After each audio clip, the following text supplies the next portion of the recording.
Yeah, much better. I enjoy it. I think you might be using a slightly different version of the program. But Well, I joined up to the Streamlabs Prime Premium thing, yeah, okay. and that's just made things so much better. So you know how Zoom has a screen share?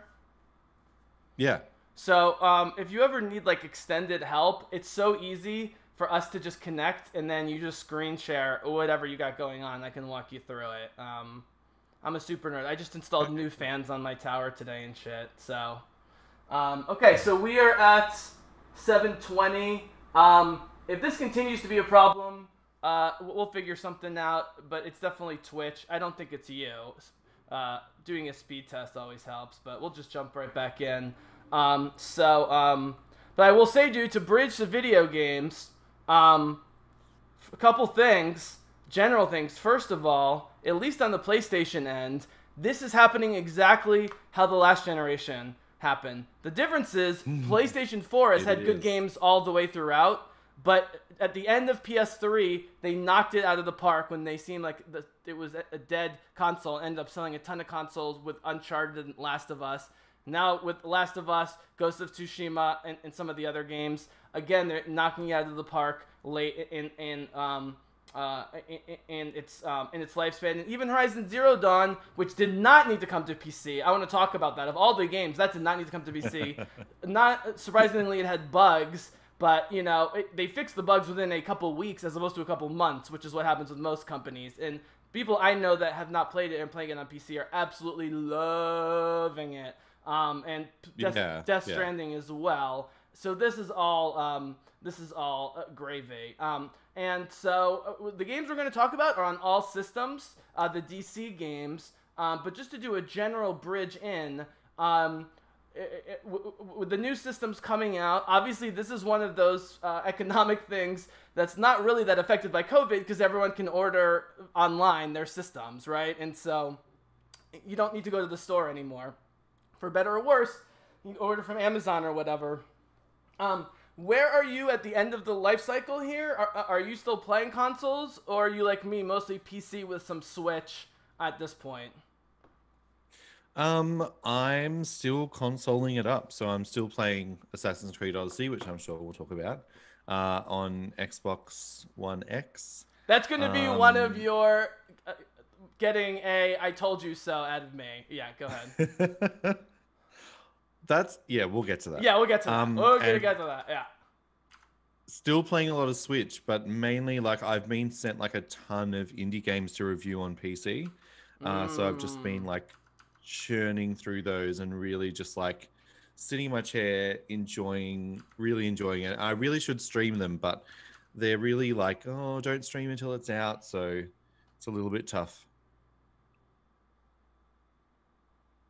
Yep. Hold on, what's it?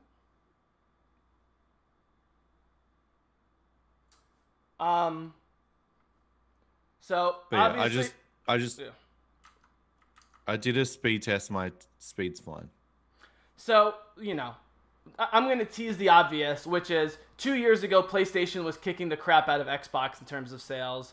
2 years later, PlayStation is still kicking the crap out of Xbox. In fact, PlayStation is going to sell more units than anything that's not a Nintendo portable system by the time this is all over. It's looking like it might even beat the PS2, which had 150 million units. They're at about 120, 130 with the PS4. And dude, you know they're going to put the PS4 on sale for like $100, $150 when the PS5 comes out and sell more, especially if, as we're hearing, they're going to be making and supporting PS4 games well into 2021. And everyone, the early word, as usual, with the new system was Xbox has more power, and it's going to have Game Pass, and all these games, and Halo's going to be... Oh, wait, Halo doesn't look that good. Oh, wait, PlayStation is already releasing Horizon 2 footage and all these other games. Okay, it's looking like PlayStation has the advantage again for the next system. I've been very much on the record that I don't know what PlayStation is going to do after this next generation because I believe this is the last generation of old school consoles. It's going to have to become home entertainment systems up and down, left and right after that. And I don't know if they can compete with Microsoft because it's Microsoft. But for right now, regardless of the price and the specs, PlayStation 4 has proven that people don't care if the PlayStation is 30% slower than the Xbox One X, as long as they have the games. They don't. That has not changed. 2 years ago, we were just talking about God of War. Spider-Man had just come out. Days Gone hadn't come out yet, which you love, which we're going to talk about. I still think games like Odyssey play really well on PlayStation. We're going to talk about that. Do you agree with me, though, in general, that, like, Xbox is just so try-hard? Microsoft is so try-hard. And Sony just kind of sits back and waits and lets Microsoft dig themselves into a hole by talking too much. Yeah, I think they definitely love to talk themselves up. But really, what sells a console, a system, a generation are the games that define it. And definitely Xbox have maybe had, like, I'm thinking Ori is probably the only real, generation defining game, which you can't even say anymore because it's available on Switch. So it's not really an exclusive. I was going to say that platformer that they had, but that's now available on PlayStation. So they can't get an exclusive that's not Halo that people want to play. They tried Crackdown 3, they tried State of Decay 2, Sea of Thieves. Well, Game Pass seems great. Game Pass seems great. $5 a month, dozens of games. The problem is only a handful of the games are great. Yeah, like quality. I think a lot of people with games, because we're so time poor, and who knows if COVID will change this. We're so time poor that I don't want to spend half an hour flicking through Game Pass trying to find a good game when I know that I can just turn my PlayStation 4 on and, Spider-Man, Horizon Zero Dawn, Days Gone, Ghost of Tsushima, Last of Us 2, etc., etc., etc.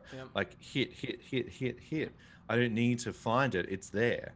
And I think that's the definite distinct advantage that they have. And that's what Sony understands about consoles in general, which is the reason people are going to overpay. Let's be honest, paying $600 for a console when you can get a computer for not that expensive that's good, you're overpaying for the console.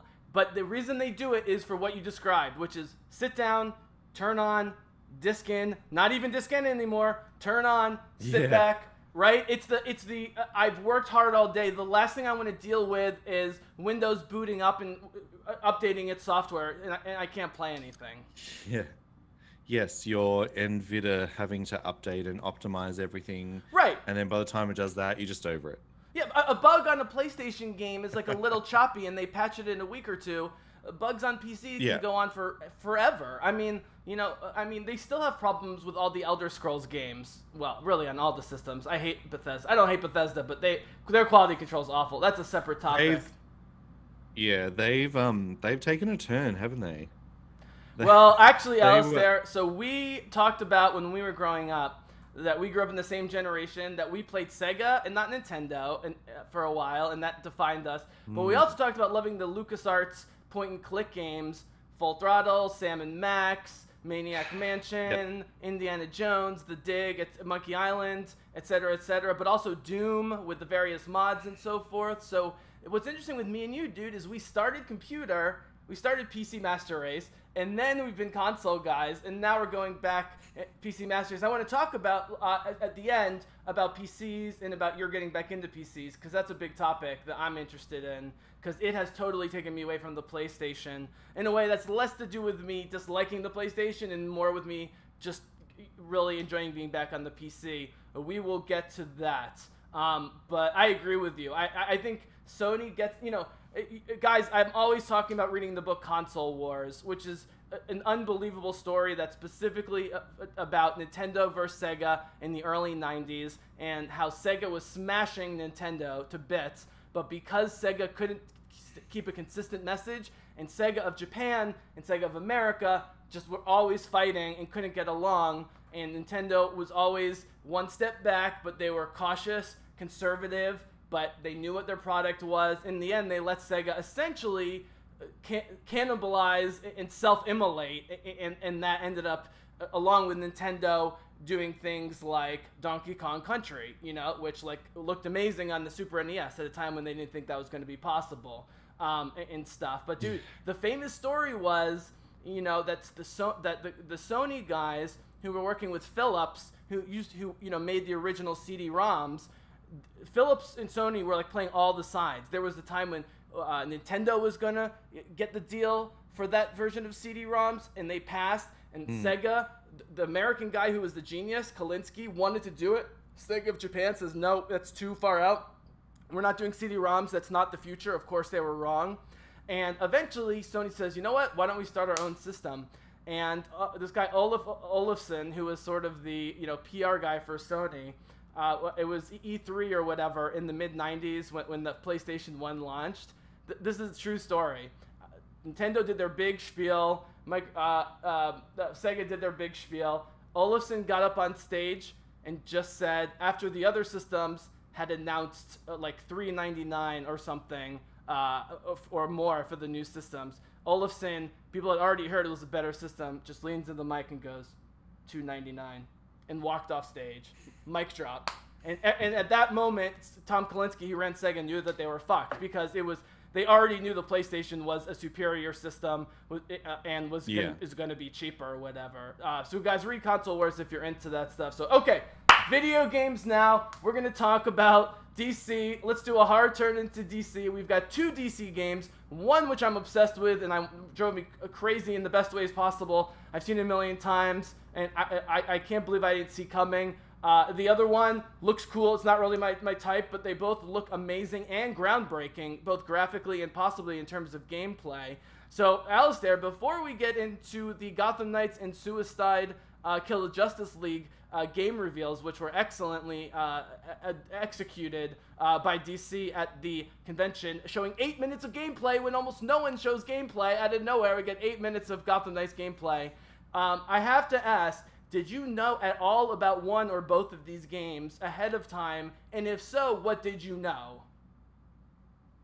All I knew were the names. So I knew Gotham Knights based around Court of Owls, and I knew Suicide Squad Kill the Justice League because we had that poster reveal that Rocksteady just couldn't keep their mouth shut. So that's all I knew. I didn't know what type of game it was going to be, characters, any of that. I think Gotham Knights was the most surprising because we'll talk about that after we've watched the trailer. It's clearly a next generation game. I don't care what systems it's on. You watch that and you're like, I'm not buying this on my PS4. I'm either getting this for my PC or my PS5 or next Xbox. Like, yeah, go ahead. Definitely. So I was very, very impressed, and I'm sure we'll talk about that. So did you know Gotham Knights was going to be WB Montreal, and then Rocksteady was going to be doing... Okay. Suicide Squad. So Rocksteady released a poster 3 days before DC Fandom. With Superman with a target on the back of his head. And then someone leaked it was the Suicide Squad versus the Justice League. Gotham Knights, we knew that was coming. They launched their website 3 days before the event. And planted all this code, and someone decrypted Batgirl and Two-Face out of the code. So I'm going to give a few pieces of information before each clip. We're going to do Gotham Knights first because that's what they showed first. It's coming out in 2021. It's confirmed that it's going to also be on the PS4 and Xbox One, in addition to the X and the 5 and Windows. While they're both being published by Warner Brothers Entertainment, obviously, this is WB Games Montreal. But what's interesting, man, is that Suicide Squad, because it's Rocksteady, is considered in the Arkham series because it's being developed by Rocksteady and a lot of the same people. Now, that's coming out 2022, dude, so that means, that's for sure only going to be on the new systems. I think it's smart. Yeah, definitely. I think it's brilliant, the one that they're doing first. I think you're going to agree with me that the order of this release is exactly the way they should do it. I'm going to freak out when we get there, Alaisdair. When you started seeing the footage of this, you must have thought of Brittany and or me almost immediately upon seeing the footage about what we're about to watch, correct? Yeah, I did, yeah. It was, keep in mind, it was 3 a.m. when I watched this live. Preview there. Yep. So I was still very tired. The Wonder Woman panel was right before this, so that was already like I was just getting over that trailer, and then they dropped this, and then gameplay, and you're just like, what? I have to say about two things really quick about the Wonder Woman trailer. I was for a very long time not on board with the Chris Pine thing because even though I love him and they have great chemistry, I felt like it completely nullified and negated the sacrifice that he made in the first movie. But without spoilers, people who know more about the comics than me talked me into it. And goddamn, how can you not love? I mean, you can tell when they're improvising. They're so hilarious. He's putting the clothes on. She's like, I think we can do better. I mean, it's so funny. And the other thing was, dude, you know that they're confident when they start the second trailer with the big ending of the first trailer. So the big, like, ride in the thunder, ride in the lightning at the end of the first trailer, they started that with the second trailer, and you're like, oh, they're so confident. We haven't seen, other than maybe the golden costume, which we won't go into now, they're definitely holding back. They don't need to spoil it like they did a little bit with the first movie. They can hold back on this one. I was very impressed. So, Gotham Knights, world premiere trailer. They gave us the story trailer, intro, which we're going to watch together, and 8 minutes of gameplay, which, as you know, dude, even at E3, when they promise gameplay, it's often not actually gameplay. This was gameplay. Yes, Assassin's Creed Valhalla. Yeah, exactly. I mean, and the guy they got to announce this, the gameplay stuff is great. You guys are going to hear all of that. Yeah. So I've already done multiple commentaries on this, dude, so feel free to talk. Oh. I'm going to put the volume pretty loud, but like feel free to talk over it about certain things. Jason Ritter is starting to make me understand what the Court of Owls is. I love the concept, and I got the digital comics via Comixology for free. Yes. And so wow. Yeah, so I'm going to get caught up on that. But it sounds like a totally twisted storyline, which you know I love, so I'm pumped for. So anything before we saw the Gotham Knights trailer? I launched the Gotham Knights trailer. No, roll it. Let's go. All right. Hopefully the volume's okay. You can let me know. Reports of an explosion somewhere north of the city. We're still waiting for the police to confirm if there are any victims. This story is evolving rapidly. Please bear with us. We heard this really loud boom. There was smoke everywhere. Emergency services have confirmed that they've discovered a body buried in the... Oh, you don't have the volume? Just so you know, there's no volume. Oh, you might have to play it. You might have to play it on your end. Yeah, hang on a sec. I was just queuing it up in case this happened. Yeah, I thought of that too. And I forgot. Sorry about that. I'm no, I'm it's sure alright. there's a pass-through here, but I can't. Yeah. I had it queued up ready, so give me one sec. Sure. This is just the reveal trailer, this right? Is Not the gameplay. They call it the premiere trailer. Yeah, the 4 minutes 48 seconds. Got it. Are you at 0? All right, good to go. You at 0? Okay, 3, 2, 1, go. Boom. In breaking news, we've received reports of an explosion somewhere north of the city. We're still waiting for the police to confirm if I couldn't believe this opening any victims. This story is evolving rapidly. Please bear with us. We heard this really loud boom. There was smoke everywhere. Emergency services have confirmed that they've discovered a body buried in the wreckage. We're still waiting for further details. Emergency vehicles are It appears that a large portion of the building has actually In collapsed. international news, an explosion You know it's coming. rocked You Gotham know it's City coming. earlier today. We are now able to confirm that I billionaire think- philanthropist Bruce Yeah, I Smith think is the deceased. intro part shocked me the most. In the calm way he announces his death after his death is just fantastic. Yeah. Yeah. It's almost like we all knew this was going to happen, guys. Here we go. Code Black.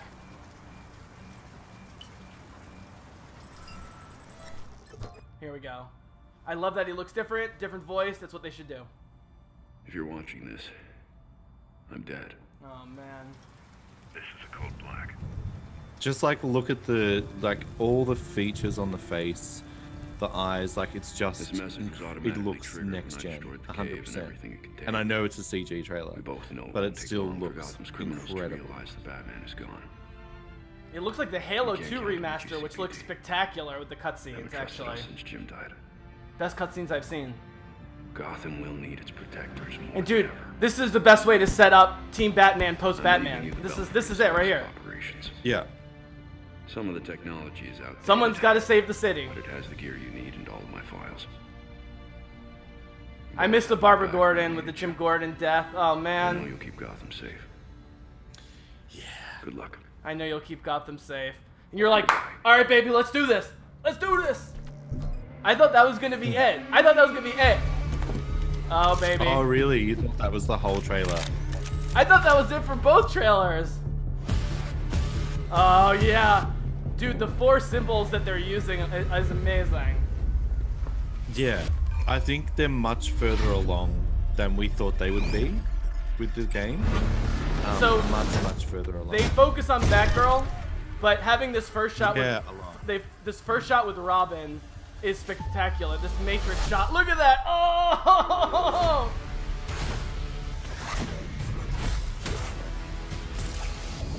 Oh, Babs, baby, my girl! Woo! This one's for you, Brittany. Yeah. Oh, Nightwing always looks amazing.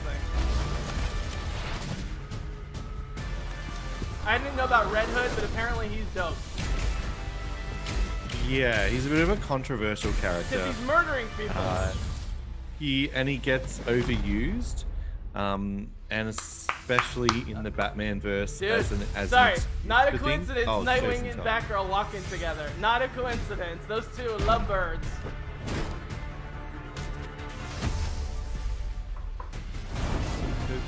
Oh my god. So now I'm thinking this is really it. 3 or 4 minutes of this. This is all we're getting. This is it. And you know what? If this was the only trailer we saw, it still would still have amazing. been Yeah. just as amazing. Yeah. Yeah. Yeah. Definitely. And that's why I'm giving the whole con tons of props, because they gave us, in almost all cases, more than they needed to. Yeah. And you know what? It could be that DC were controlling this whole thing. There was no, it's not like Here you're we part go. of a big event. All right, Alaisdair, Court of Owls in 30 seconds. Go.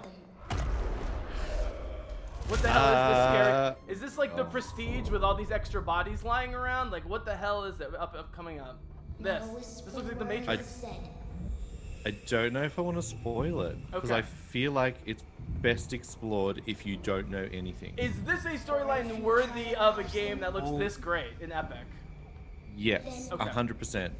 I know that they want to do this in the movies, and I don't think they should, because this looks like the correct way to do it. So, really quickly, that was amazing.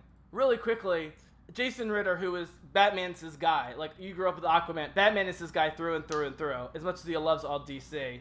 He's actually a big fan of New 52 Batman. I know there's different opinions about New 52 in general, but because of the Court of Owls in particular, those early volumes, he's a fan. And he says he's heard some stuff that Reeves is going to... obviously, Long Halloween is the main source material for the first Batman movie, but he heard that Reeves is very interested in doing a Court of Owls storyline as well, so we'll have to see about that. So, any thoughts about the reveal trailer, or should we go right to the gameplay, which is just amazing? Let's go straight into gameplay. Okay, awesome. Let me get it queued up here. So, tell me when you're at 0, and we'll do this. I'm at 0. All right. 3, 2, 1, go. Okay. Boom.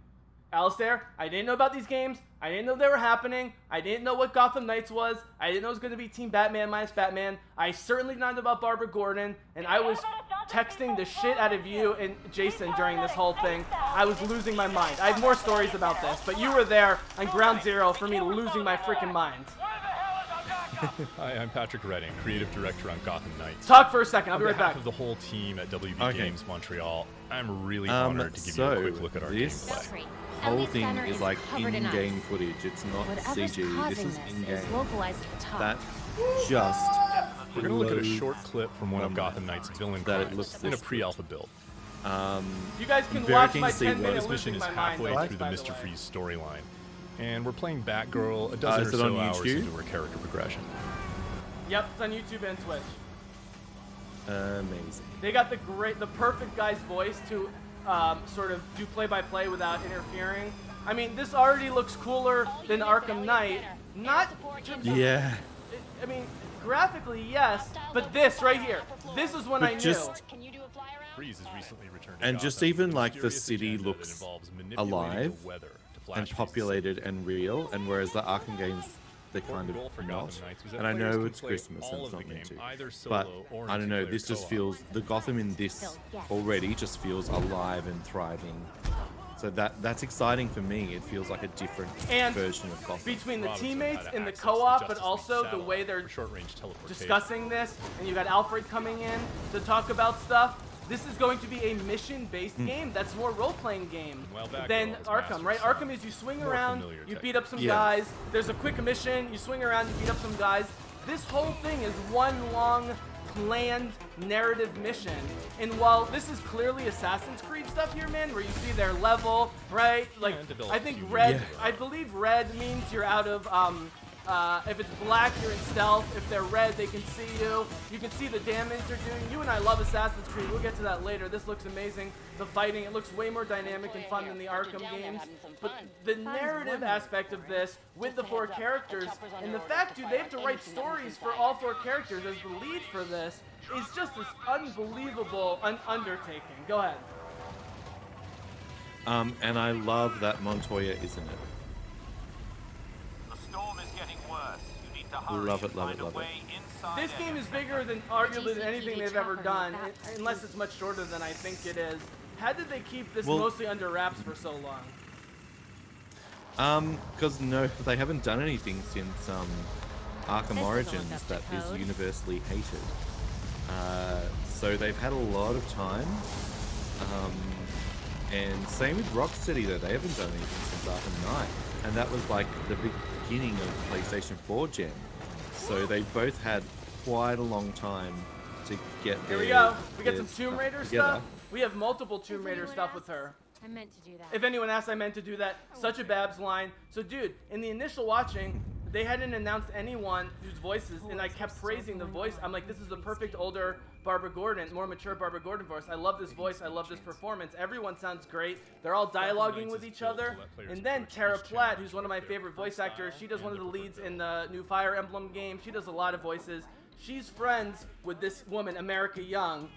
America Young, on her Twitter account that not that many people follow because she's kind of new, posted I am Batgirl, but Tara Platt reposted it, and I was like, that's who it is. And Tara Platt knows her, so she's amazing. And then I posted a bunch of clips of myself, and America Young was nice enough to post back that she watched it. And, you know, especially when you know this, when voice actors are new to the scene and playing characters like Babs, who are iconic, but like maybe like not, they think are gonna, not everyone's gonna love or whatever, blah blah blah.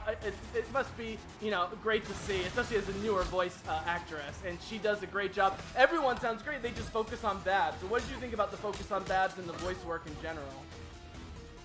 I think it's very, very smart to focus on her. I guess we've, you know, played as Batman for far too long. So focusing this around like the female character and then, you know, going hand in hand with everything else they're trying to do with female characters, it's just the perfect thing to do. And by the way, I pointed out with some other Batgirl fans online that if you watch all the characters, what we see of them, and then Babs is one of the more aggro characters. Like the men are doing stealthy stuff. Babs is just punching dudes, which is straight from the comics. And she's... But it's important to do. It would be easy to be like, oh, the girl's just doing stealthy stuff, right? That was what was important in Tomb Raider, was making Lara, like if you wanted straight aggro.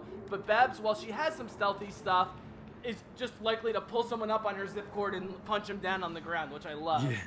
Here's the Lara Croft shot. Here's the Lara Croft shot. We see this. But when Tomb Raider, every time you do this, you're going, oh no, oh no, oh no, oh no, oh no. The temperature's still falling. There's Alfred. I don't know who plays Alfred. Now. Yeah, I'm not sure. Actually. So they said this Let is me just pre-alpha. do a quick Google. Can we compare this like pre-alpha? how crazy is that? Pre-alpha. Can we compare this to Halo Infinite reveal? I'm sorry, I have to make the comparison. This looks like almost a completed game. So Alfred is voiced by Gildart Jackson, his name is. Look at this costume, looks amazing. Dude, okay, so look, they take the Burnside costume, they make it look older and more mature, they make it armored, they give her the white eyes and the cowl and the nose. They had to make her look the most like Batman because she's the new Batman. You know what I mean? Like, Robin is his own guy. But, like, Batgirl needs to take the mantle, you know, as she does in the comics. Yeah, definitely. But you still got the red hair flowing in the wind. It's just an amazing design. Amazing design. And dude, online co-op, you just don't see that much in games. Yeah, especially games like this. Nothing can stop it. See about that. She's straight up taking on Mr. Freeze with her baton. You gotta love it. Oh, this is great. So they didn't announce any of the voice actors, and then they all tweeted the same thing. I am Batman, I am Nightwing, I am, you know, Red Hood or whatever, which is super cool. The guy who plays Nightwing, by the way, dude, was one of the leads in Star Wars Resistance, who's a great up-and-coming voice actor who I met briefly at Star Wars Celebration. Is a very sweet and very good-looking guy. That's the funny thing about voice actors. They're almost all beautiful people. I have to look it up. But the voice actors are so great. Up there it is. Got the Knights. So cool. So cool. So it's such a good logo too. I really like the logo. There we go. So at what point were you hooked into this whole, or was it like a multi-tiered thing? And what was your final thoughts after seeing it numerous times? Look, initially, I think everything that I saw at DC Fandom initially was like, oh my god, that's so great. But I think what stood out with the games is that we haven't had a DC game in a while. Like, the last one was Injustice 2. And that's like a brawler, so we haven't really had a game which like got good this. reviews. Let's point out, for all their flaws, the Arkham games and the Injustice games, for the most part, have gotten good reviews. Amazing. And other than Spider-Man on PlayStation, which was Sony 2 years ago, Marvel has never, ever released a great game. And it's just interesting because you would think the most popular, most famous superhero by far, Batman, would have the most trouble maintaining, you know what I mean, maintaining great games. The Arkham games across the, I mean, the debate is which Arkham game do you like the best? You know, Origins maybe no one would say, but the other three are all up for debate of which is the best. It's been amazing. Dude, even the Telltale games. I love playing the Batman Telltale games. That was so super fun because you get to do the detective stuff. Oh, I wanted to point out really quickly, I talked about when I was when Babs jumped off the motorcycle and then she starts scanning the skyline, and then Alfred comes in, and then you hear her talking with the teammates and so forth. What I loved about the old Call of Duty games, especially the original Modern Warfare games, was even though your teammates may or may not have been doing a whole lot, it felt like they were. You know what I mean? It felt like you were part of a unit of soldiers, and they would do just enough. And there were some missions where they did a lot, some missions when it was up on you or whatever, but you were one of the grunts, you were one of the soldiers, you were rarely the lead or whatever. You get Captain Price and, you know, and the various leaders and so forth. This is even another level because you're co-oping it, so you might have another human player. But even if you have AI teammates like in Ghost Recon, one of the reasons, I mean, Breakpoint's terrible, but the older Ghost Recon games I love because the AI teammates are pretty smart when you tell them what to do, and it adds a great element to it. But this narratively, right, I mean, you had to have 4 characters if you're going to, quote-unquote, replace Batman, but they're also technologically on a whole new level because they can use 4 different people's technology, plus I'm sure you have Lucius. And is this making sense? Like, everything gameplay-wise seemed on the next level. I wasn't even focused on how great the graphics were because the kinetic, but also sort of logicalness of everything going on just totally clicked in my head. And it helped that it was Babs narrating it because, you know, Babs has the inner monologue in the comic books where she's, you know, tracing everything 10 steps in advance or whatever. And they're all brilliant in their own ways, but it's a big part of Babs' character in the comic books that you see her do the okay, so the bullet's gonna go here, and so I'm gonna go here, you know. and they seem to be working that in with all the characters, because this is the dream team, right? These are the best fighters, but also the smartest ones. Code Black. This is Batman's dream team. If worst case scenarios happen and he has to go in, okay, I'll shut up. You talk about Gotham Knights, because I can't imagine this is going to be not at least super fun. And I just, if it's not buggy, given previous Batman games, and then like you said, we needed a Batman game without Batman, and I wanted Batgirl, but I love Nightwing, and Robin when he's cool is cool. I'm cool with having a controversial character like Red Hood because they can work that into the storyline. Let's be honest, that could be a really interesting part of the storyline. Like, Babs is not going to be happy with him killing people. I'm sure that's going to come up. So you talk about Gotham Knights. Go ahead. Sorry.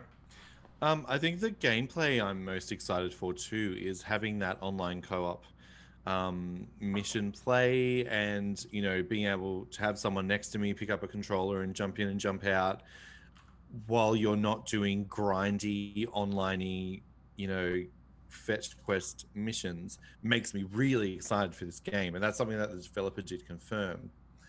So that's very exciting for me. And just not having to play just as one character the whole time, you can flick between them. That's very, very exciting. Obviously, there'll be sections where you can only play as a certain character. But overall, just being able to flick between the four. And who knows what else? I'm sure there'll be DLC characters. I wouldn't be surprised if we get Batwoman as a DLC character. Who knows? Don't need Batwoman when you got Batgirl. Sorry. Don't need her. Well, you can have both. They're very, very different people. Yeah, I mean, Batwoman's more on the murderous side, so that would be interesting in terms of that. Yeah, like she would probably come in as like a Red Hood. Listen to us, conspiracy theorists. As a Red Hood thing, and yeah, I don't know. I'm down for this roster of characters, and definitely keen to be able to play online. Remember how great SharePlay worked with Ghost of Tsushima? So guys, so I never thought PlayStation SharePlay would work even locally. But I was playing Ghost of Tsushima on Alaisdair's PlayStation. Now, you have upgraded internet, and I have amazing internet, but you now have upgraded internet. And I was playing it with less than a half-second delay, to the point where I haven't gotten very far in the game because I just haven't had time to really get into it, and I'm moving in 2 weeks, and I just decided I'm just going to wait on the game until I move and then just go hog on it. But, like, I was almost as good there as I am playing live here. Like, that's how little lag there was. It was, and you threw it to me. It's like, you know how Tony Stark has the little hologram thing that he just like throws, you know what I mean? That's like, it was essentially the internet game version of that, right? You just kind of tossed it to me digitally, and then I tossed it back. It was awesome. It was totally great. By the way, guys, Alaisdair is totally an aggro, go right at your face player. So if you ever play Alaisdair in a multiplayer game, he is pure aggro, no stealth, no subtlety. He's just taking the sword right to the face. It's great. It's absolutely. I was sneaking through the bushes and stuff. You were just like, no, fuck that. It was awesome. But yeah, that was amazing SharePlay. Can you imagine what they could do with the PS5 hardware, dude, and faster internet? Yeah. Yeah, and I'm sure we'll get to that later because I've got lots of thoughts. And by the way, really quickly, of course, you know, people always want to find something to complain about. Oh, why don't they have 4-person co-op? Well, guys, it's harder to do than you think. That being said, patching in 4-player co-op down the road, especially with the transition from the old to the new systems, is totally possible. I mean, from a programming standpoint, that's 1,000% possible. So we might be able to see that, especially if it's 2 locally and 2, like if you're sitting with me on a couch and then 2 other people on their couch. Totally doable. So, but even if it's you and me, and then we've got the other 2 guys, AI is amazing. Yeah, definitely. Look, even the thing is, they've got time, right? We've seen all this gameplay footage. We've seen this CGI footage. This is pre-alpha, and it looks this good. So imagine when it comes out. I'm thinking middle of next year, how good it's going to be, and then they've got time for like support and patching and all that stuff later. The main thing is that they get the gameplay right. They get these characters right. And it looks like they're 90% there at the moment. So I'm down for that stuff. That stuff can wait. That's fine. Okay. how would you feel about, because you got to do the carrot and the stick when it comes to podcasting, and everyone wants to see Harley and the Suicide Squad. How would you feel about talking some video game topics and then giving people what they want as the climax with the Suicide Squad, and then we'll go out on that?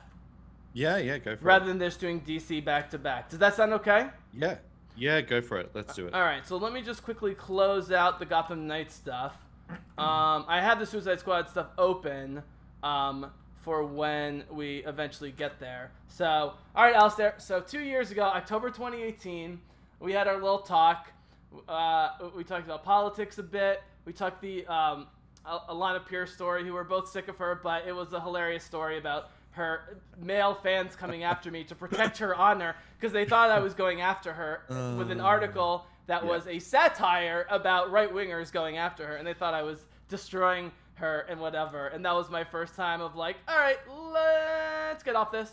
And so we talked about that. We talked about waifus, and you talked about your Full Throttle crush growing up, and I talked about Chloe Frazier. We talked about some of our other waifus, and just the whole notion of waifus. And then we talked about games. At that point, PlayStation was already dominating with the exclusive. God of War had just come out. We were predicting it would be Game of the Year. Of course, it ended up being Game of the Year, so we were right about that, and a whole bunch of other stuff. But I'm going to name a few games, Alaisdair, that you brought up that I had not played at that time and have played since then. 3 in particular who have become among my favorite games, okay? Now, 1 is a multi-property game that you know what it is. I'm going to save because I hadn't done anything with this property up until that point. I'm going to save it. The first is Assassin's Creed Odyssey. I was kind of shitting on Ubisoft at that point because I liked but didn't love Origins. Odyssey had not been released yet at that point. I was saying I said it looked like Assassin's Creed was on an upward trajectory. I had played every Assassin's Creed game since 2, and I liked it, but I never was as good as I wanted, even Black Flag, and you were really extolling it, and you thought that Odyssey was going to be the step into the next level. And 130 hours and 62 levels later with Cassandra on the PlayStation 4, which looks great and plays great. I don't care what anyone says. Yeah. Odyssey plays great on the PlayStation 4. It burns my CPU on the computer. It plays so hot. It plays great. I love Cassandra. I love both characters, but I play Cassandra, of course. And the story was much better than I thought. It has everything Assassin's Creed I love. It brings in Witcher stuff. It brings in Horizon stuff. It has no problem. I mean, The Witcher, it looks just like The Witcher dialogue. There's certain things that look just like the Horizon UI. It's shameless, but who cares, you know? Because it's still, I mean, it's barely Assassin's Creed in the old sense. It's a big open world game in the Assassin's Creed style of things. That hadn't come out yet. You and I have both played a ton of it. I played more of it than you overall, but it's been longer, and you've been playing it a lot lately. Now, we should mention, when it first came out, as often with Ubisoft, it was a bit buggy, but the bigger problem was the microtransactions, was that it was extremely hard, even on easy level, to level up in the early game without paying for gear, essentially. And they fixed they fixed all of that, and I did what I always do, which was wait 6 months on a game. You know what I mean? I waited 6 months on Mass Effect Andromeda for them to patch it. I waited on Horizon, which I didn't need to, but I still waited on Horizon so I could get the whole package. And I waited on Odyssey. By the time I got Odyssey, the only thing you need to pay money for was, clothing and horses and stuff. It was not hard to level up whatsoever. So, were you aware of that early problems with Assassin's Creed Odyssey? Were you playing at that point? Should we hold it against it that was the case, even though you and I love the game now? Like, let's put it this way. Even my friends who are even madder about that issue than I am agree that if they had just avoided that and gone straight into the Odyssey we know now, that was Game of the Year material. Maybe not win Game of the Year, but would have for sure been nominated for Game of the Year if it hadn't been for the early controversy. I agree with that. I think that they were disqualified because of the microtransaction thing. I think Ubisoft's learned their lesson. Division, you don't have to spend any money. You know, even though it's a looter shooter, I mean, there's really nothing to even buy in Division 2. I look at the store just for fun. There's really nothing to buy that's even interesting. They've learned their lesson. So give me a little personal history of Odyssey, because I know we both love it. Yeah, look, with Odyssey, I played it as soon as it came out. and stopped because of the bugs and the microtransactions. They also had a bit of issues with the DLC, so a lot of choices in the game. If you choose to sleep with a character of the same sex, the DLC came along and wiped out all of those decisions and forced you into a heteronormative family, which is so bizarre sucked, because as and Cassandra, I only hooked up with women. It wasn't even that hard, and it was very sweet and romantic the way it all went down in general. Yeah. So that's a huge content fix, which is harder in some ways. It's like movie reshoots, right? Movie reshoots, sometimes you just need to get action shots, which actually isn't that hard.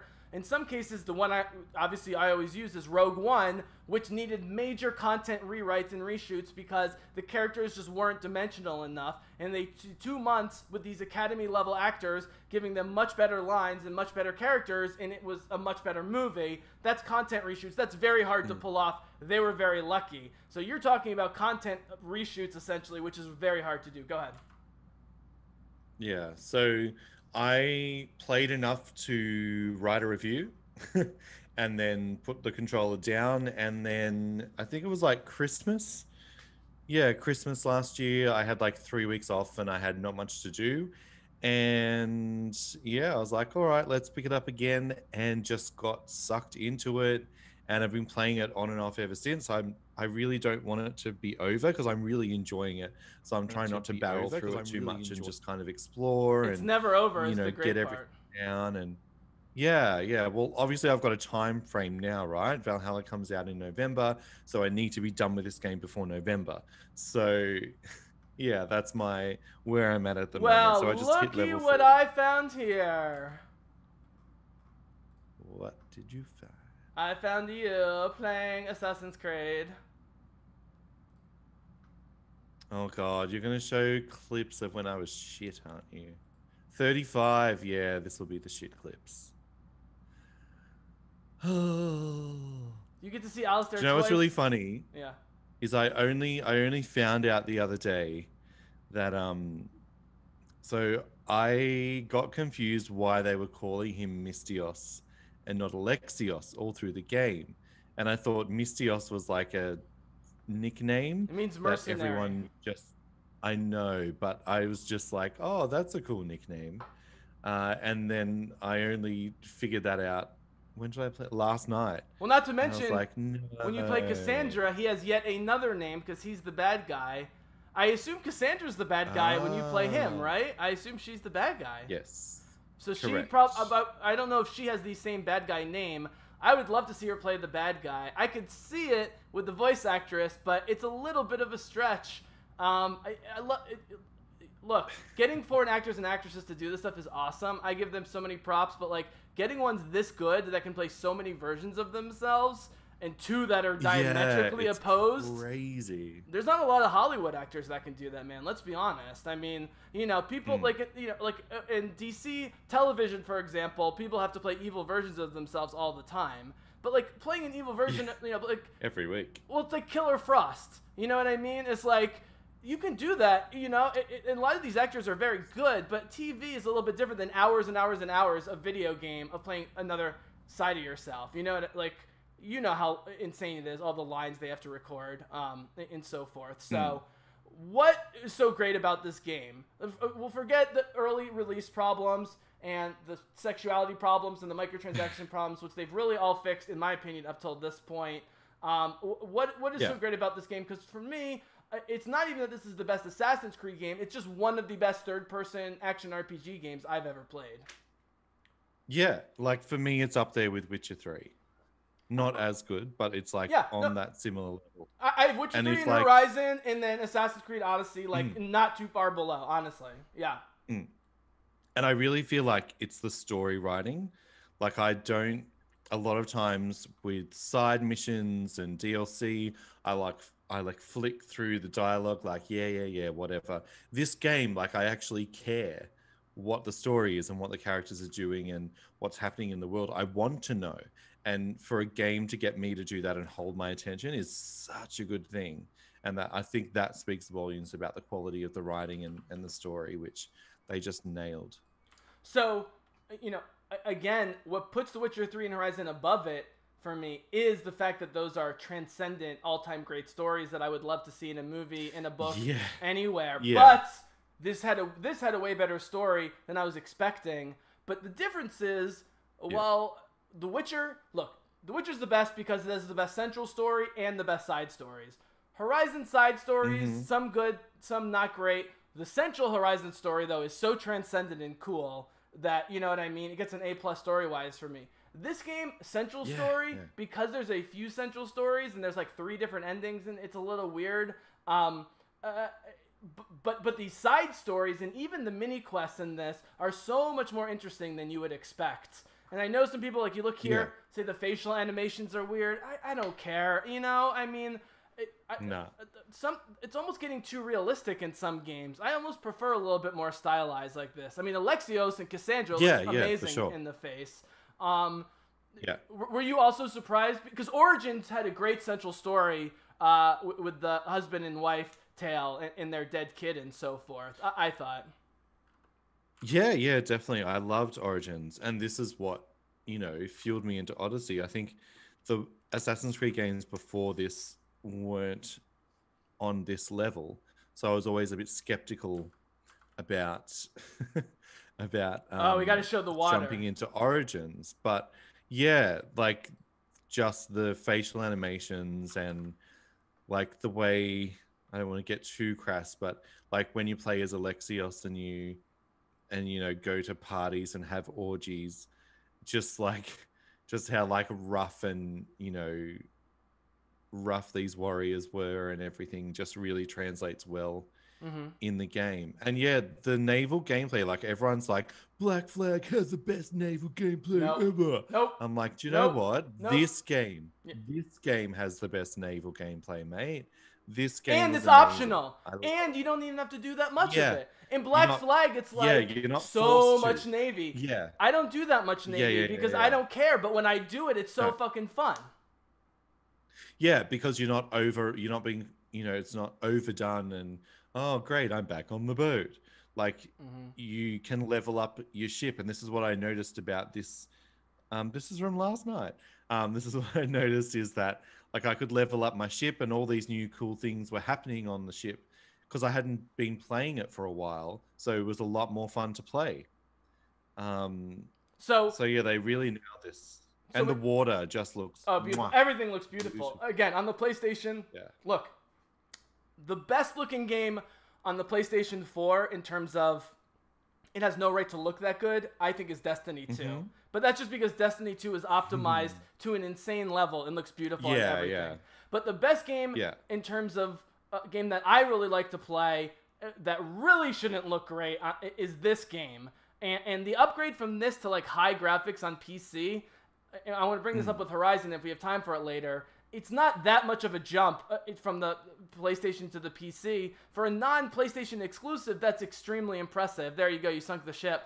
A nice job. But yeah, dude, that's what's great is everything's optional in this game. And I want to point out a few things. Is that Origins introduced a couple things that hardcore Assassin's Creed players might not like, but was clearly building towards this game. One, that I know you and I agree on, is you could play full aggro if you wanted to. Now, I like to stealth a little bit. Like, I like to take out 3 or 4 guys stealth-wise and then go to town. But you and I are not that different in terms of me just wanting to go to town. But Odyssey took the combat to another level with the combat wheel where you could have, 8 melee skills and 8 bow skills all preset and, like... But they weren't like specials. Like that's how you fought. Like if you're just swinging your weapon in Odyssey, you're not playing correctly. Because I do assassin, but a lot of the assassin techniques you can use in battle and are extremely powerful, right? And so I mean, this is sort of a leading question. But you being an aggro player and me being mostly an aggro player, this sort of game speaks to us. And by the way, dude. I love Batman, and some of the Middle-earth games by the same WB people look cool. The finishing moves in this game are the best by far. There are so many finishing moves. And the fact that you can spin the camera yourself as the moves are going on. And by the way, when you have the Trojan army versus the Spartan army, I mean, what other game allows you to play 100 soldiers versus 100 soldiers, and yet you're in charge on the battlefield? No slowdown in performance? Like, that's again, so sad about the release problems. This should have been Game of the Year, or at least Game of the Year contender. What sticks out to you of all the things I mentioned, or maybe some other stuff? I think, I agree with all of your points, definitely. I think me taking a big break playing the game was definitely a mistake. I do like that I waited because the DLC so far has been fantastic. And I haven't even scratched the surface. I haven't started on the Atlanta stuff. So I'm very, very excited as to what's going to happen there. I find, like, calling the horse is such an easy thing. Like last night I really got down to calling my horse and being able to jump straight on it and just go. And that sounds like something really simple, but it just happens so effortlessly. The animation is just really fluent. And that's something, getting that little stuff right really makes a difference. So I think when I logged off last night, I was up to 50 hours. So you're taking on a level 34 mercenary here, or 36. What level are you on?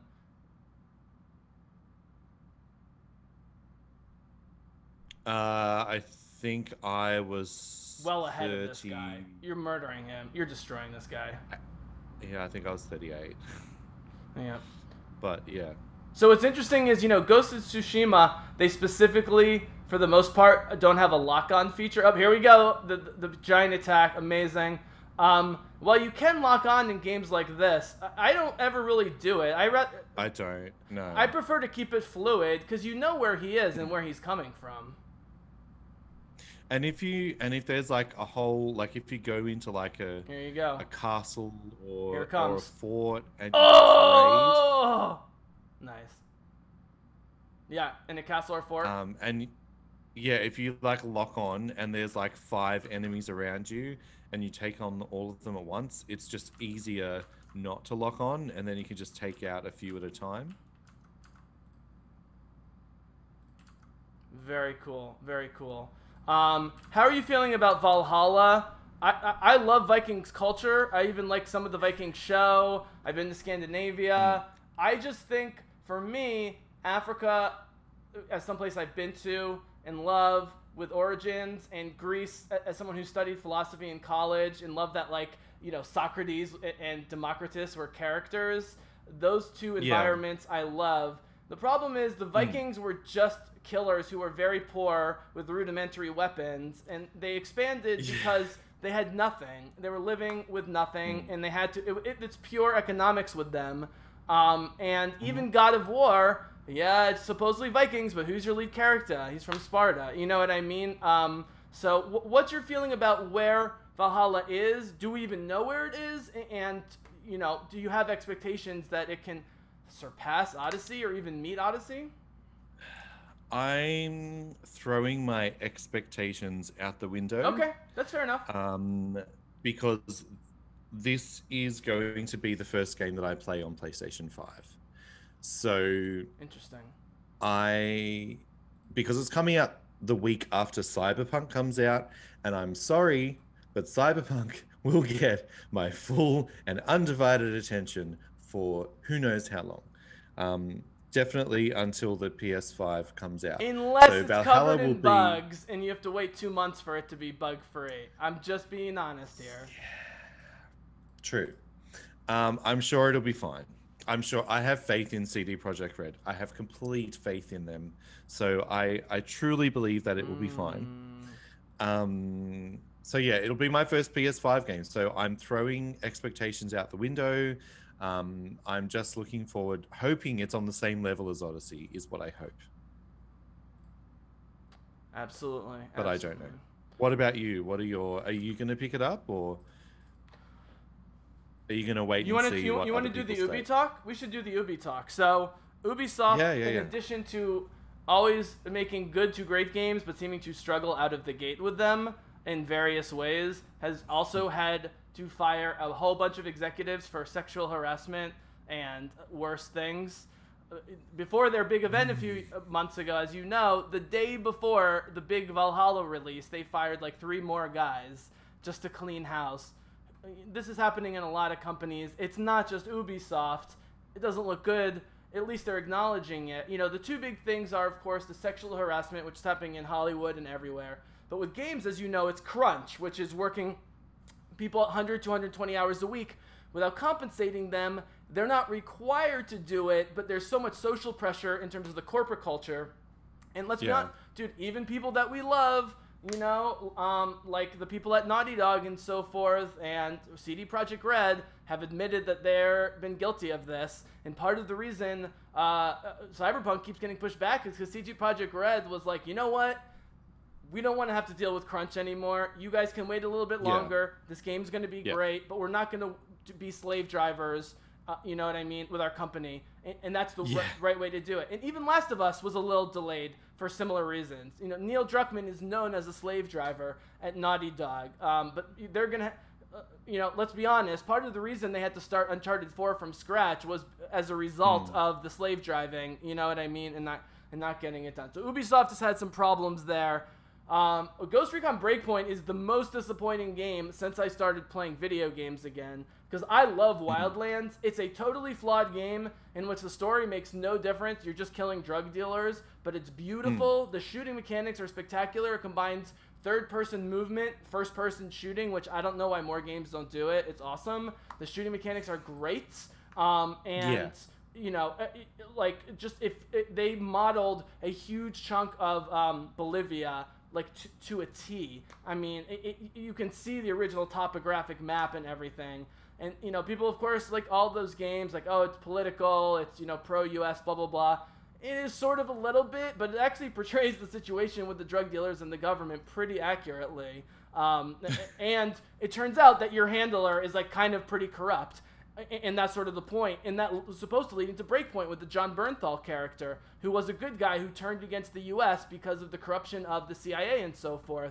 It's such a horrible game. It plays terribly. It looks terrible. It takes nothing of the good parts of Ghost Recon Wildlands.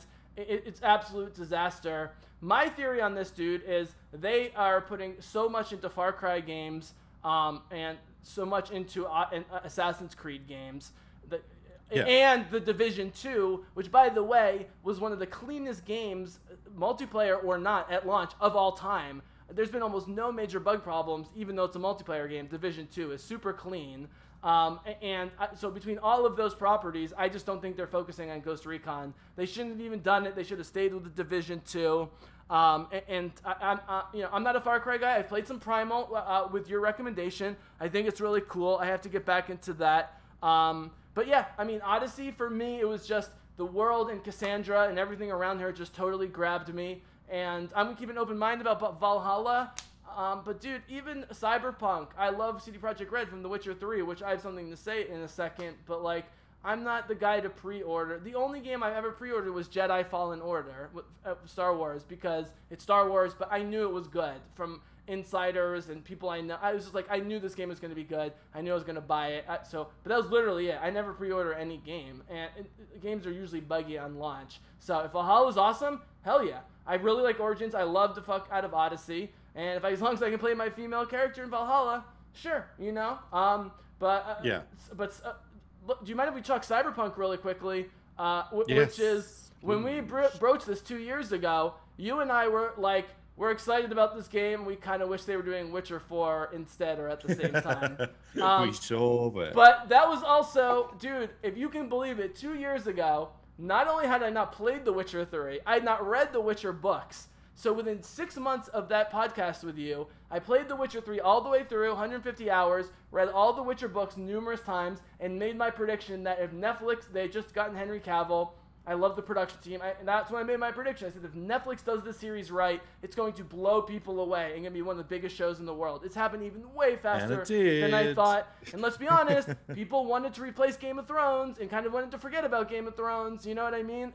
And this does things better than Game of Thrones does in some ways, but also does some stuff that Game of Thrones does that people like.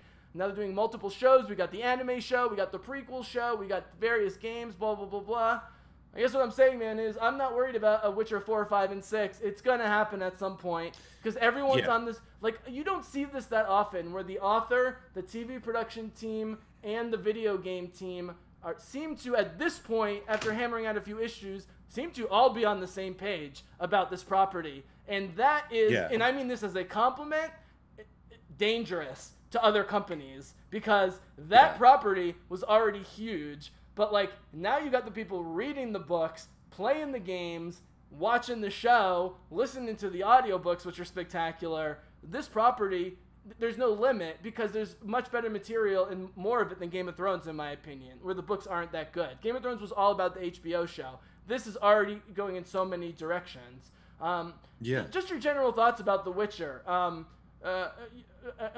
In the last 2 years, because you had played it and loved it and couldn't believe I hadn't played it, and now looking back, I can't believe I hadn't played it. It was shortly thereafter that I did, and then got obsessed with the books and the audio books.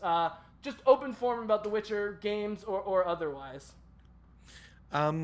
Just that it's definitely become like, you know, this massive pop culture thing, like as you said, movies, books, audiobooks, games, TV. Sorry, I said movies. I'm sure movies are being planned and coming. I'm sure they are. And there's so many places to go. Like, it's not all just about Geralt, even though it is. There's so many places they can go. Do not tell the Yennifers that. Do not tell the Yennifers that. They do not want to hear that. I'm just saying there's so many places that they can go with this. It's just, we're just kind of scratching the surface. So I'm very excited I'm loving the hype. I got the whole set of books for my birthday, so I'm very, very, very excited. And it's not. When you read the books, that's the thing, dude. It's ultimately not about Geralt or Yennefer. It's about Ciri, which is why I call it the Ciri saga. I mean, it's ultimately about Ciri and Geralt and Yennefer revolving around Ciri. I thought it was brilliant making Yennefer the sort of lead of the first season because that's not the case in those books whatsoever. Really, Dandelion and Geralt are the only ones that are in almost all the stories from The Last Wish and Sword of Destiny. But they had to get people on board with Yennefer, and she's become already like more of a cult classic than Khaleesi or some of the Game of Thrones characters, like instantaneously. And they haven't even unleashed Freya Allan as Ciri yet. People will not believe, and they haven't read the books, how different she is from the seeming helpless Disney princess. Guys, did you get that elder blood magic going? You just wait. Just wait. So I'm excited for you to read the books and be on the Bizzle book club about that. But yeah, sorry. Keep going. Yeah. No, that was it. But really. You're happy. I mean, you haven't consumed as much as often as I have. You did before I did. Yeah. You saw it, but you must be thrilled, even though you're not as much of I don't think, a fantasy junkie as me. Like, fantasy for me is like comic books for you. I think if you want to compare time going back to childhood and so forth. Yeah, I'm definitely more fantasy. Like Lord of the Rings was my childhood. Not the plot. Right. But Lord of the Rings was my childhood. It's the first like adult book that my pop forced me to read. The trilogy and The Hobbit, and really kind of got me into that world. And yeah, I could talk about that for days, but let's not. Well, sure, but I guess what I'm saying, really quickly though, what I was saying was, I read the X-Men growing up. I know a lot about the X-Men. I still read the X-Men. I see the Marvel movies. I like some of them. I see the DC movies. But like, to quote Simi, my bottom bitch when it comes to genre is fantasy as a genre. And that's why I'm switching to more fantasy sci-fi coverage on the BizzleCast, because I'm just sick of talking about Star Wars, DC, and Marvel, which honestly have never been the biggest part of my life. And now that there's been a rebirth with The Witcher, and then the sci-fi side, The Expanse, and there's all sorts of interesting fantasy series on Prime and Netflix. I mean, fantasy is like experiencing a huge rebirth. I could not be more excited because, dude, with all the magic and stuff, there's certain stories you can tell in fantasy.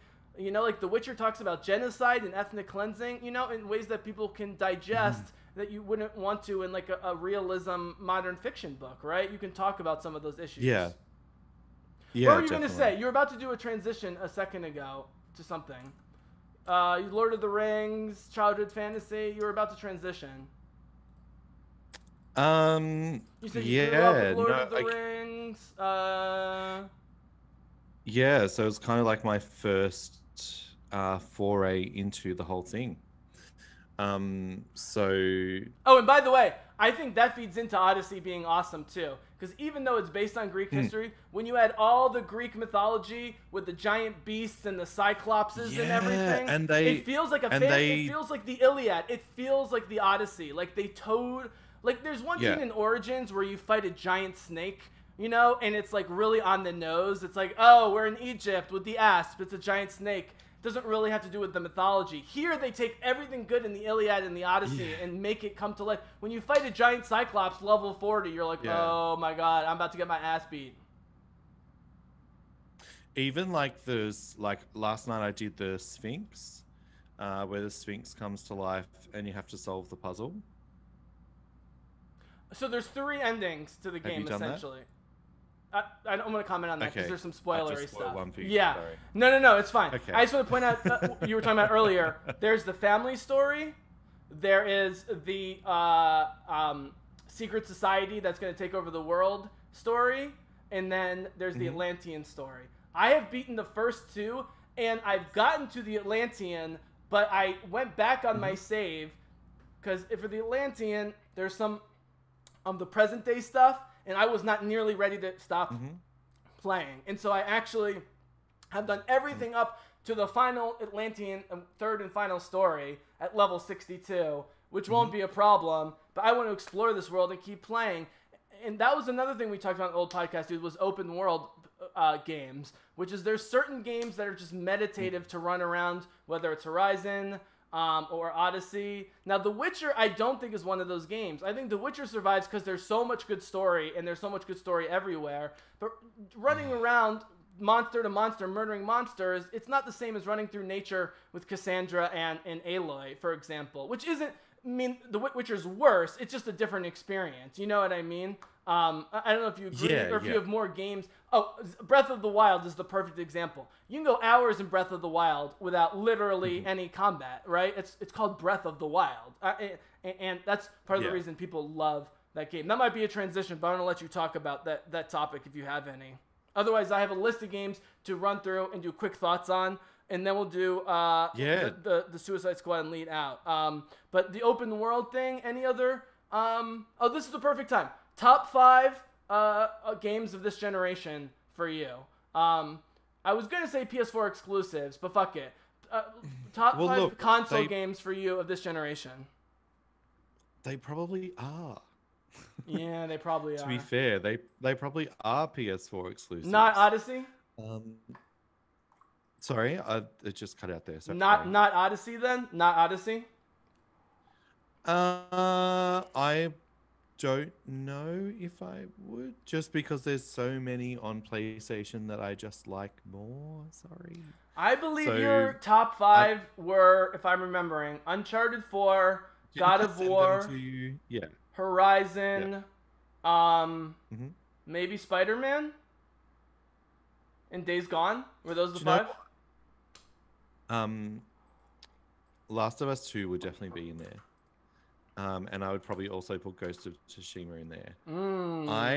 I played Spider-Man through once, and you know what? I tried to play it again, and I went, I was not never that I didn't like it, but I'm like, I might come back one day when the inevitable Spider-Man PS5 remastered complete edition comes out. You know it's happening. Oh, of course. So I'll probably jump back into it then, and if they update the graphics like they do with Miles Morales, count me in. But yeah, I wouldn't put it in my top 5. Sorry. Yeah, but I mean, it's clearly the biggest, most ambitious, and mostly well-executed game that Marvel's done, which is saying almost nothing. I mean, even the Lego games, everyone agrees the DC ones are better than the Marvel ones. I'm not sure what it is, because Marvel, money-wise, is winning everywhere else. Yeah, go ahead. I think with the Lego games, and I've been with Lego since day dot. Preach. I think because DC, like Lego Batman was one of the first Lego games. So it's grown with the gameplay, the characters, the DC character world has grown with the Lego games as they've evolved and changed. So the audience has grown with it. Whereas anytime they've done a Marvel game, so the Lego Marvel Avengers, which is terrible, Lego Marvel Superheroes 1 and 2, they've all tried to do something wildly different from the other Lego games, gameplay-wise, that's annoying and irritating. Whereas the other ones, you know what you're getting in for, and they just change a couple of things and improve a couple of mechanics. And you're like, okay, this is a good time. Whereas specifically Lego Marvel Superheroes 2 just changed everything too much, and everyone was like, no. I don't even want to play through the story. That's how much I don't care about it. Speaking of open world, guys, just a quick look at Alaisdair playing some Ghost of Tsushima here, which is, I think, very fitting as the final PlayStation game. I mean, the biggest praise and the biggest criticism of this game is it's another great PlayStation open world action RPG. To which I say, great, keep them coming. Because third person, as you know, 95% of the games I like to play, third-person, action, RPG, open-world games, whether it's Batman or Ghost of Tsushima, these are my type of games. I don't know if I'm going to get into this one as much as the other ones. I need to give it more time. It's certainly beautiful. Would you agree, though, that this is a fitting end, even more than The Last of Us in some ways, from a symbolic way? Yeah, definitely. And this is the last... So this is the last game that I'm playing on PS4. I'm not playing anything new on PS4. This is it for me. This is the last one. So it was a fitting end because Infamous Second Son was one of the first games that I played on PS4, and they're both from the same this bookend, sweet end, beginning and end. So for me, this, especially coming out of The Last of Us 2, this was therapy because I was so shook after The Last of Us 2, and this is just such a journey, and it's so beautiful, and it's a joy to play. It was just like a beautiful goodbye to one of my favorite consoles of all time. And PlayStation 4 will be the first console that I'm not selling. I will keep my PS4 me too. Pro. Yep, I'm keeping it for this. God of War, Horizon. Selling. Absolutely. I agree with you. Yep. Totally agree. Yeah. 100%. Totally agree. Yeah. I would disagree with people who say this is clearly the most beautiful game. It's very beautiful, and there are some very Japanese artistic shots that are gorgeous. But in terms of the environment, I still think Horizon and God of War can go toe-to-toe with this game. That's just me personally. I could be way off. Maybe have to go back to those games. I think all three of those games look spectacular. Yeah, I'm not saying they don't. I'm just saying this one was, just a great way to close it off. What was I going to ask you about that? I totally agree. Really quickly about Horizon, kind of surprised me it came to PlayStation, and then didn't surprise me that they had bugs. And then also didn't surprise me that they fixed the bugs relatively quickly. And it also didn't surprise me that they're selling a shit ton of copies at Epic and Steam. Duh, it's an amazing game. Yeah. Everyone wants to play it. But I said, of all the PlayStation games, why port this one? It looks so good on the PlayStation 4. You know what I mean? Like, I'm not against it, but like for example, Death Stranding was always made with a PC port in mind. Horizon was not. It didn't really make sense to me. You know what I mean? It still looks so good on the PlayStation. It's like Ghost of Tsushima. Are they going to port this eventually? Probably. They certainly don't need to. It plays and looks great. You know, the argument is a frame rate thing. You know, competitive gamers like 60 frames per second, but if it's not a shooter, if it's this kind of game, I prefer 30 or 40 frames per second because it's more cinematic. There's... Alaisdair, you know this. Yeah. There's a reason movies are 24 frames per second and have always been 24 frames per second. It looks like a movie. It looks cinematic. When it's 60 frames per second, it's too smooth. I sometimes turn it down. Like, I turn Assassin's Creed Odyssey. Yeah. Remember when they tried that with The Hobbit and it was terrible? Can you speak up a little bit? Your volume went down. Oh, sorry. I does everyone remember when they tried to speed up the frame rate Yeah. in the Hobbit movies and they looked terrible? Yeah. Yeah, and they combined it with an early version of 4K too, so it was too fast and too sharp. It looked absolutely horrible. Yeah. Yeah, absolutely. Okay, so couple quick hits about games that I know you love, and then we'll move on to the final section here. We'll watch the Suicide Squad trailer. Animal Crossing and Stardew Valley. You love these games. Everyone loves these games. I can't get into any of them. I understand why people love the games. I support the loving and playing of these games. It's just not my thing. Stardew I can get into a little bit. Animal Crossing is just way too weird and bland for me. Stardew has some cool stuff going on. Give me the why Animal Crossing is great, but why Stardew's great, and you play both. I think Animal Crossing is interesting. It was always going to be popular, but I think Animal Crossing released at the very start of the COVID craziness and lockdown. So for me, Animal Crossing, all my friends at the time were running out to buy a Switch to play Animal Crossing. So while we were sitting at home, we could visit each other's islands and have something fun to do and interact with each other through this medium. And I really truly believe like it was always going to be a popular game, but this made it a uber popular game. And it, even if you log on now, you'll see there's a lot less people playing because that kind of, you know, interacting with friends fad has kind of passed. Stardew Valley has been a part of my life for 3-4 years. I have it on every single piece of technology that I own. So I have it on Switch, Xbox, PlayStation, my phone, my tablet, and PC. And I have a different farm on every one. And it's just one of those games that I don't feel like I have to play every day. I don't have to, you know, keep up with it. I can just go, hey, I've got 10 minutes. Let's see what my farm's up to. Or, hey, I'm bored. I want to play this for 4 hours. And it's just that sense of... Totally. It just helps me relax. There was a game on PlayStation 3 called Flower. I don't know if you remember it. I do not. Done by that game company who did Journey.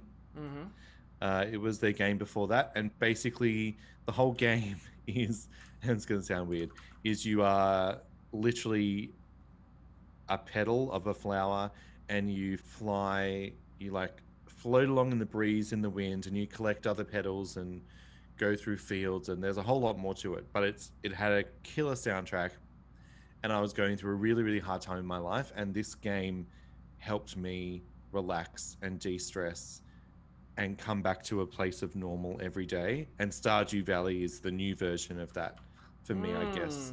And the good news is now we've evolved a lot since PlayStation 3, and I can literally have this game at my fingertips anytime that I need it. So I call it Stardew Therapy. Oh yeah, the therapeutic aspect of both games cannot be overstated. Yeah. Absolutely. Absolutely. So that's my feelings on those two. But and I got it on Steam on PC for the mods. Yep. What do you make of the Switch situation? I got the Switch because of COVID. A lot of people did. They sold a ton of units because of the situation.